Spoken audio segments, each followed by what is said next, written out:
Next up on MMA Mindfield, proper Mike Malott and Serhiy Sidey. The Maple Militia isn't fucking around. I'm a dangerous fighter. I'm well-rounded. I'm complete. I'm confident. I've made like 30 walks to the UFC cage. I'm peaking exactly at the right moment, man. As the fight gets closer, man, I've really dialed in my fight camp. We had a long time to prepare for this fight. I feel every day I get closer to this fight, man, even with this weight cut and everything, I'm just feeling better and better. Subscribe on YouTube. I'm here with Serhiy Sidey and Mike Malott. I know that you guys have been on the podcast many times. I absolutely appreciate you guys jumping on all the time and giving this little podcast in Canada, a little bit of a rub. This is it, man. This is the Super Bowl. Obviously besides you guys going for championships in your respective divisions, Toronto, your first debut in Toronto. I know you did Vancouver, Mike, but this has got to be surreal and crazy coming full circle for you as a fan. I know it's a question you've answered a lot, but both of you just go back and forth about just the energy, maybe even in your gyms, the feel and the excitement leading up to the UFC Toronto card. Yeah, man, it's been a sick preparation. Like, we've had a lot of time to get ready for this. This has been a 14-week camp for me. I'd imagine it was at least as long for Serhiy. We've had a lot of time to prepare for this, which for me, I feel like has been such a blessing. I don't feel like you had to cram in as many possible training sessions, as possible on like a 5-week or 4-week training camp or something like that. Like, you have lots of time to prepare. So I'm going in healthy, no injuries. My body feels great. I've gotten countless rounds in for this one, sparring, grappling. We have a guy who's got a lot of experience that I'm fighting, and so my coaches have literally hours of fights to watch of this guy. So we have so much footage to, for them to kind of game plan against my opponent. But for me personally, I don't focus on my opponents at all. Like, I don't really care what he's going to do. I know what I need to watch out for. I know obviously like what he's good at and things that, to take advantage of or to watch for, but I'm going to do my own thing. I go out there and I get stoppages, and that's the game plan this time. And just like you, I asked you to talk to me about your excitement of Toronto and you get back to the strategy and the laser focus, which is exactly how you guys should be right now. I only expect that at this point of the camp and the leading up to the event. So Serhiy, for you, I know that this is going to be your first time debuting, besides the Dana White Contender Series, but actually debuting at an event, and it's in Toronto. For you got to be amped, man. It's going to be hard to sort of manage that and talk about managing that excitement combined with what Mike's talking about, that laser-like focus. Yeah, 100%, man. My mindset's just to stay super stoic throughout the whole thing, man. Like, it's very exciting. It's very cool. But at the end of the day, I have a job to do. Nothing changes, man. I'm gonna go in there. I'm gonna get my finish, right? And then all that other cool stuff will follow along. But man, like, I'm just so dialed in right now. I fought this guy before. I've made the adjustments, so we've added a lot to this camp. But I've been prepping for this guy since June, since I got the call for the Contender Series, right? So I have such a great team around me, and we made the adjustments. We made the game plan even better than the first time around, and I'm just excited to go show out, and this time do it in front of my hometown. And you've done this before where you've had to fight somebody you fought and beat back to back. You did that in the BFL, right? So for you, it's almost like a long extended camp. So been a little bit of a benefit for you, just sort of staying sharp with it? Because I mean, it's hard to take. Like, once again, I always say it and I always try to drop it wherever I can. I'm not a fighter, but I can imagine after beating somebody and dropping somebody, whether people want to say early stoppage or not, you timed him, you landed. He was going to get finished or he gets finished, whatever way people want to look at it. The reality of the fact is you have his number. Is it hard for you to stay sharp going into that rematch against him?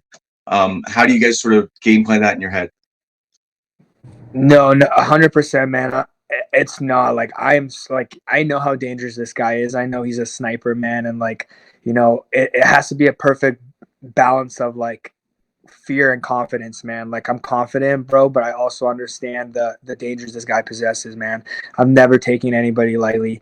I've had 2 professional rematch, like in my professional career, I've had 2 rematches, fought 2 guys right 2 times, and finished them quicker the second time around, both fights, man. And I truly think it's because I make the right adjustments. I do my homework, and I come out there, I get their timing down quicker, and I get the job done. Now, Mike, going in against Neil Magny, who's a guy who's maybe not necessarily, this vet legend that would maybe give you that, I was a fan of him, so I might have that sort of feeling going into the fight, like maybe if you fought a Robbie Lawler or something. But he is a vet who's been around for a long time. In the gambling community, it was Neil Magny by decision was a thing that people looked at all the time because he is a steady Eddie. But at the same time, there's some exposure there. There's some holes. There's quite a few holes. And for you, how do you maintain that you're going in against a vet? I know you say you don't focus on your and maybe you'll just answer to this saying that you don't focus on your opponent as much and you let your coaches do it. But the idea that he's a vet, you got to go in with a certain level of respect, but maintain that I'm this up and comer who's going to come in and I'm going to take you out. And maybe it's not Magny who will give you that sort of question, but going in against somebody who it's like you may have that.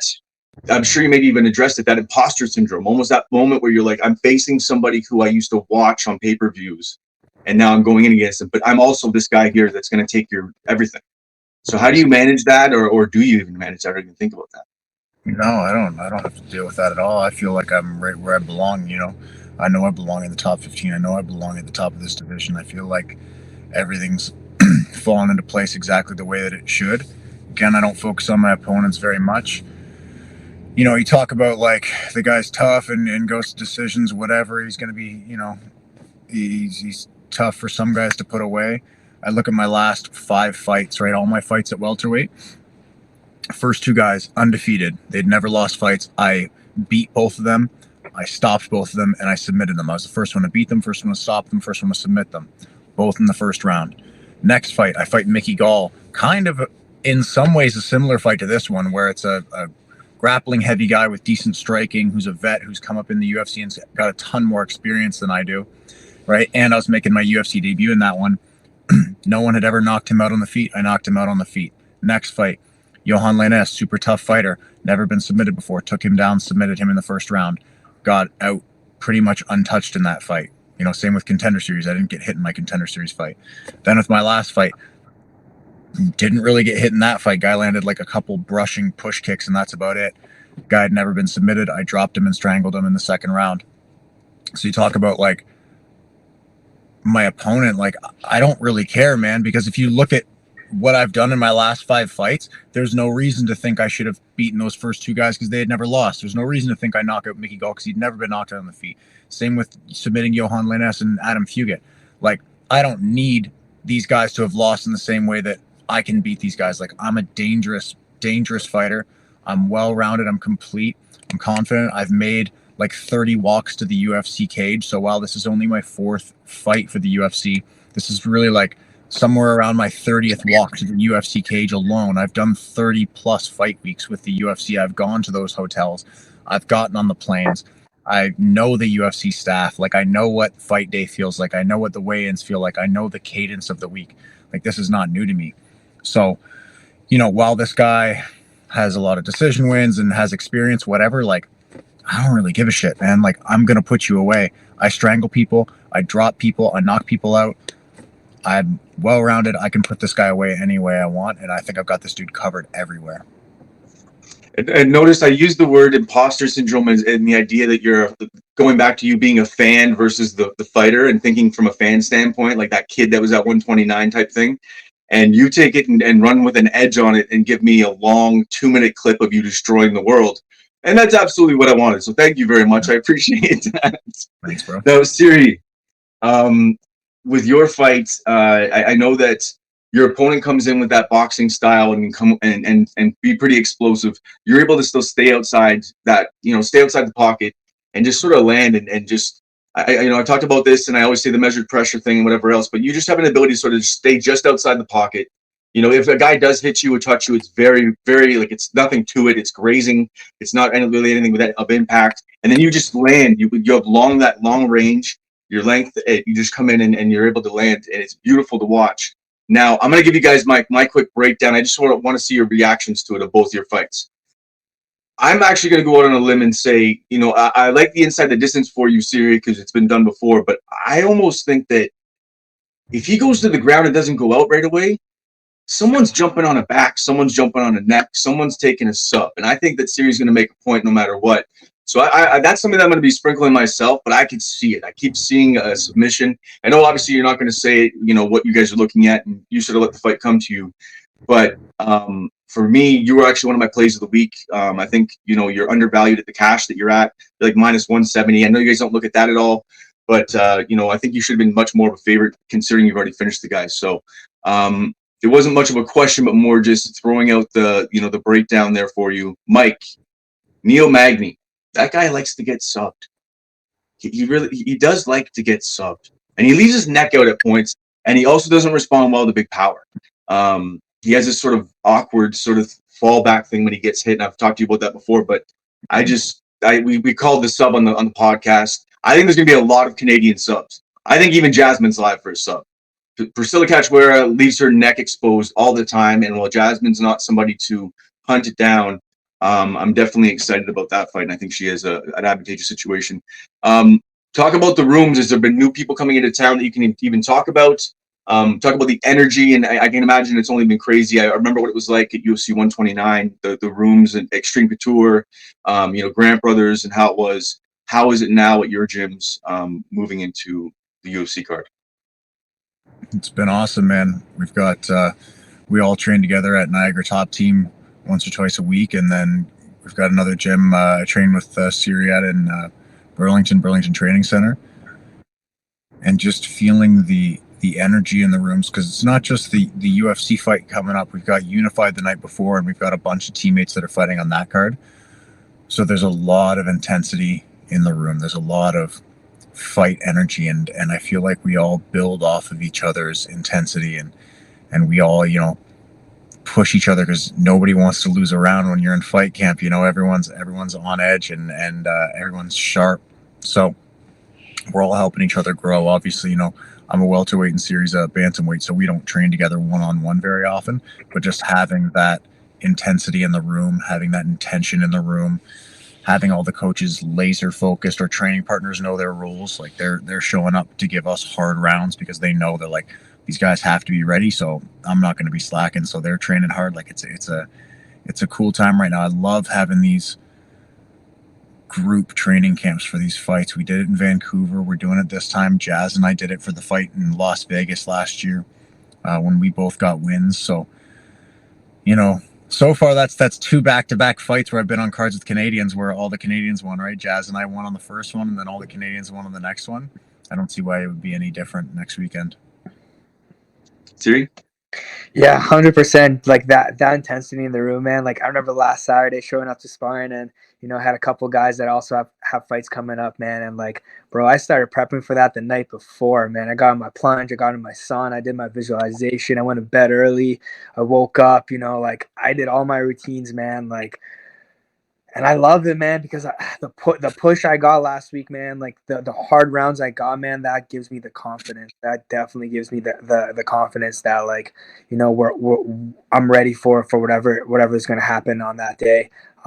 Everybody's dialed in, man. Like Mikey said, man, there's a unified card. So I sparred with a couple guys from there. Then there's like a samurai card like 2 weeks after. So those guys are dialed in, man. But like you walk in. The first smile, sorry to cut you, but the first smile I've seen from both of you, that's like, I see a genuine smile. You guys are thinking about fight camp and like being in the middle of it, as you guys are probably exhausted too. So I appreciate that. No, it's awesome, man. Honestly, like I feel like also another thing is like I'm peaking exactly at the right moment right now, dude. Like as the fight gets closer, man, like I really dialed in my fight camp and my nutrition. I do truly think it's what Mikey said before. We had a long time to prepare for this fight, so things didn't get crammed in, and I was able to, push hard, take a week off, push hard, deload, and like I feel every day I get closer to this fight, man, even with this weight cut and everything, I'm just feeling better and better. Like I just finished practice recently, and I felt so sharp, so focused, so dialed in, man. Everything was snappy, everything was quick, timing was on point, and yeah, dude, just excited to go out next week and perform, man. That's awesome. I can corroborate his story, man. He was throwing down last Saturday, man. He straight up fought in the cage at BTC. I was like looking up at the other coaches. I'm like, yo, is somebody going to tell these guys to dial it back a little bit? He straight up had a fight. They all got out all right. So, but I was like, holy shit, man, these guys are fucking fighting in the gym today. I said 80%. Real one. That was some intense sparring to watch. That was sick.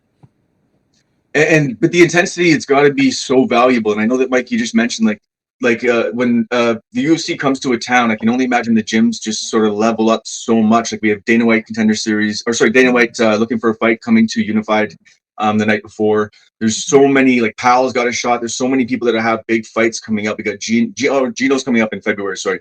But we have so many fighters coming up. So it's got to be sort of equivalent to even almost like a championship camp. And they talked about, being a champ and being through those camps where everybody comes to you, where it's like the room is just so high level and it just levels you up every time you go in. So talk about that camp to camp. Like, how has it been? I know I always talk about, the Niagara Top Team. I talk about Agus. I talk about, Southern Ontario.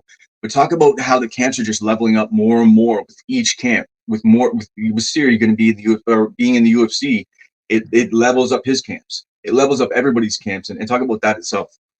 So for this camp, first, like I said, we've got a bunch of guys, obviously on the UFC card, but on the Unified card as well. So we've got Zach Powell is one of my main training partners. He's now co-main event for that fight.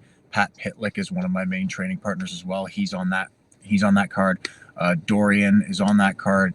So we've got 3 guys fighting on that card at least that are like some of my main sparring partners.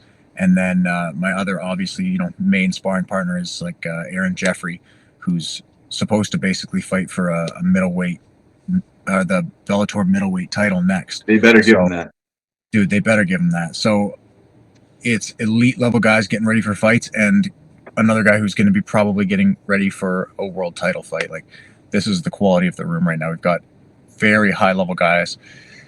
The Unified guys are knocking on the door of the UFC.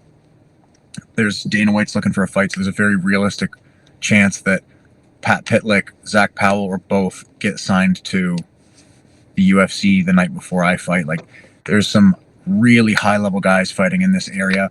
Serhiy just got into the UFC, which, like, I've been saying for years, this kid's going to be the next kid in the UFC, and, like, it doesn't end with Serhiy. We've got a solid group of guys coming up that are going to be in the UFC soon, and Cody's making a splash, too. Cody, I can see he's trying to get on he wants to get on either Dana White Contender Series or at least get on the Ultimate Fighter. So he was trying to get on that Unified card as of a couple of days ago still. So he accepted a fight. The other guy turned it down. But yeah, man, he's he was trying to fight next weekend. That kid's a little killer. Yeah, Cody Kavenchik. That kid's a beast. I think it'll start with our area breaking through even more, getting another few people from this area into the show.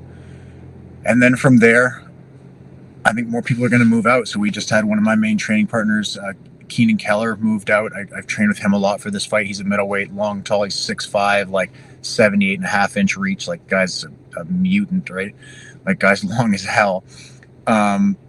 So we were starting to have people like move from other provinces. It start with the guys moving from like Gatineau and Northern Ontario, and now guys moving from other parts of Canada. And I think it's going to translate to people moving internationally and realizing that this is one of the best areas for fighting in the world.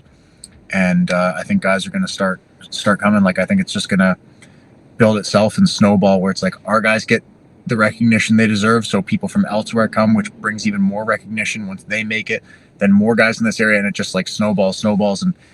And I saw a lot of that at Alpha Male, where it started with the local guys. It started with, Faber and Denny Castillo and Joseph Benavidez moved out, and those guys having success. So then guys like me moved out, and then, guys like Feely and Josh Emmett from the area started getting better, and they got in, and then even more guys moved to town. Cody Garbrandt moved in. Like, we had a lot of high level guys move to the area, and it just kind of snowballed until like now it's, 10 years later, it's still a world-class gym. I see that something very similar happening with this area, Niagara Top Team specifically. Yeah, Mikey told me this years ago, man. I don't remember him literally saying that, man. Like, and the talent in this room is rising, and just seeing these guys do it, it makes it be like, okay, this can happen, and the whole room levels up, man. I see it at Aegis, I see it at NTT. I see everybody getting better. Like, I'm like, damn, am I getting better? These guys are still kicking my ass every day, but it's just the whole room's getting better, right? But and he told me this years ago, and I like, cause and you know, I think you were in and out of alpha male at the time, but you're like, yo, this is the hub, bro. This could be it. And man, ever since that conversation, I believed in it as well, and it's fucking manifesting itself for sure now. And it's still going on. I mean, you guys are still training with other, up and coming fighters in the gyms. Like you're. I think Serhiy, up to this point, you're still even coaching kids' classes at points, right? So Yes, when you're training and you're being a coach for the up and coming generation, I know there's a lot of guys at NTT as well too. That's the magic. That's where it is. The work that people don't see that eventually comes out to posters on UFC cards and things of this nature. It's exciting because.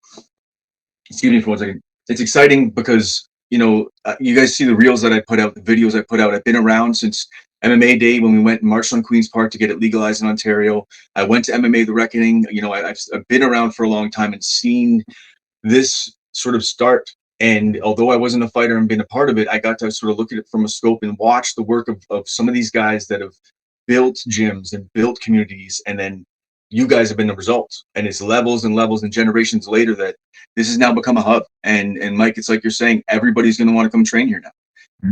I've never it's exciting because it was always GSP and then everybody else, although they were amazing fighters, they were on this, it didn't feel like anybody would really crack into every division and take a belt. It doesn't feel that way right now.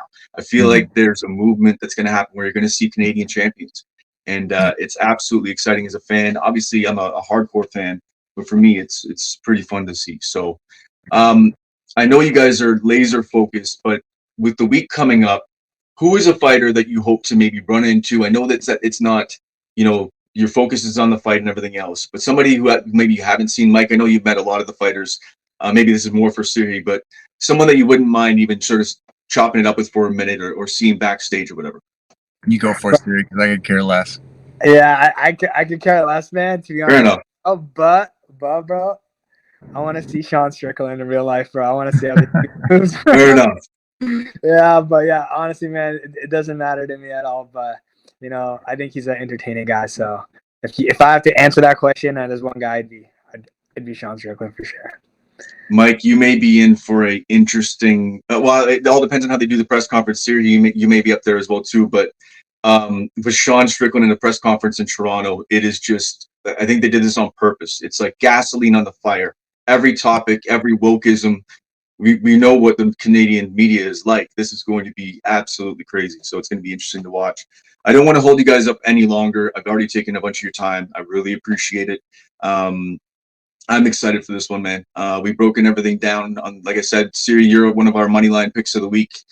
Mike, you are a parlay with Jasmine, so we're pretty excited for that. And man, I'm just excited to see some of the other fighters on the card as well too. I think Johan's been one of my picks all week. Patterson's going to get knocked the fuck out. I think that's a advantageous situation for him.